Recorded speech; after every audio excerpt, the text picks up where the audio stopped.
بسم اللہ الرحمن الرحیم۔ شروع کرتی ہوں اللہ کے نام سے جو بڑا مہربان نہایت رحم کرنے والا ہے۔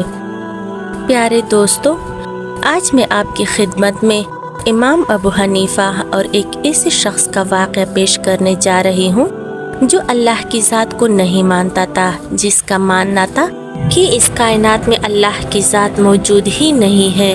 لیکن پھر امام ابو حنیفہ رحمۃ اللہ علیہ نے اپنی دانشمندی اور اپنے علم سے اس کے سامنے ایک ایسی دلیل پیش کی کہ اسے یقین ہو گیا کہ واقعی اس کائنات کو چلانے والا کوئی تو ہے۔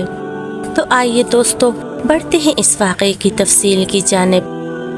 امام ابو حنیفہ رحمۃ اللہ علیہ کے زمانے میں مہدی خلیفہ تھا۔ ان کے دربار میں ایک شخص آیا جو اللہ کی ذات سے انکار کرتا تھا۔ اس نے کہا کہ میں نہیں مانتا کہ خدا موجود ہے، یہ کائنات طبی رفتار سے خود بخود بنی ہے اور خود ہی چل رہی ہے، لوگ مر رہے ہیں اور پیدا ہو رہے ہیں وغیرہ وغیرہ، یہ سب ایک طبی کارخانہ ہے اور کوئی بھی اس کا بنانے والا نہیں، یہ اس کا دعویٰ تھا۔ اور اس نے چیلنج کیا تھا کہ مسلمانوں میں سے جو سب سے بڑا عالم ہو اس کو میرے مقابلے میں لایا جائے تاکہ میں اس سے بحث کروں۔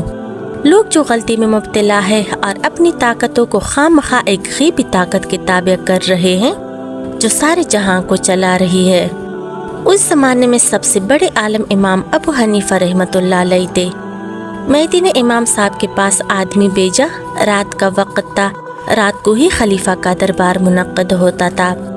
اس کے پاس آدمی بھیجا کہ وہ آ کر اس شخص سے بحث کریں اور اسے سمجھائیں اور اسے راہ راست پر لائیں۔ چنانچہ آدمی پہنچ گیا۔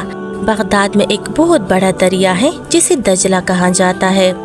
اس کے ایک جانب شاہی محلات تھے اور ایک جانب شہر تھا۔ تو امام ابو حنیفہ رحمۃ اللہ علیہ دریا کی دوسری جانب شہر میں رہتے تھے، اس لیے دریا پار کر کے آنا پڑتا تھا۔ پیغام دینے والے نے کہا کہ اصل میں دربار میں ایک آدمی آیا ہے اور وہ دعویٰ کر رہا ہے کہ خدا کا کوئی وجود ہی نہیں، کائنات خود بخود چل رہی ہے، آپ کو مناظرے کے لیے بلایا ہے۔ امام صاحب رحمۃ اللہ علیہ نے فرمایا، اچھا آپ جا کر کہہ دے کہ میں آ رہا ہوں۔ وہ آدمی واپس گیا اور کہا کہ امام صاحب رحمۃ اللہ علیہ کو میں نے خبر کر دی ہے اور آپ رحمۃ اللہ علیہ آنے والے ہیں۔ اب دربار لگا ہوا تھا، خلیفہ، امراء، وزراء سب کے سب بیٹھے ہوئے تھے اور وہ شخص بھی بیٹھا ہوا تھا اور امام صاحب رحمۃ اللہ علیہ کا انتظار ہو رہا تھا، مگر امام صاحب نہیں آئے۔ رات کے 12 بج گئے مگر امام صاحب رحمۃ اللہ علیہ ابھی تک بھی نہیں آئے تھے۔